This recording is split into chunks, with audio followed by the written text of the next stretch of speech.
Prajakta flower बनवण्यासाठी पहिल्यांदा oval शेपचा एक मणी ओवून घ्यायचा, त्याच्यानंतर 0 mm चा मणी ओवून घ्यायचा आणि तो याप्रमाणे लॉक करून घ्यायचा आहे अशा प्रकारे। त्याच्यानंतर दुसरा ओव्हल शेपचा एक मणी ओवून घ्यायचा आहे, त्याच्यानंतर 0 mm चा पुन्हा एक मणी ओवून घ्यायचा आहे। पण आता लॉक करताना पहिला मोती आणि दुसरा मोती घट्ट पकडून नंतर लॉक करायचा आहे, त्याच्यामुळे त्याच्या दोघातला स्पेस जो आहे तो कमी राहतो। त्याच्यानंतर अशाच प्रकारे आपण ही 8 प्रकारचे मोती ओवून घ्यायचे आहेत आणि हे फ्लॉवरला पुन्हा एकदा लॉक करून राऊंड करून घ्यायचं आहे। त्याच्यानंतर ते मणी जे आहे ते घट्ट बसतात।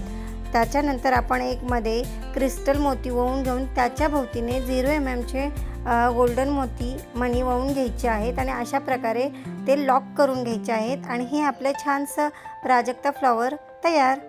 तर तुम्हाला कसं वाटलं नक्की कमेंट करा। छान छान व्हिडिओसाठी पेजला नक्की फॉलो करा, लाईक करा आणि शेअर करा। थँक्यू।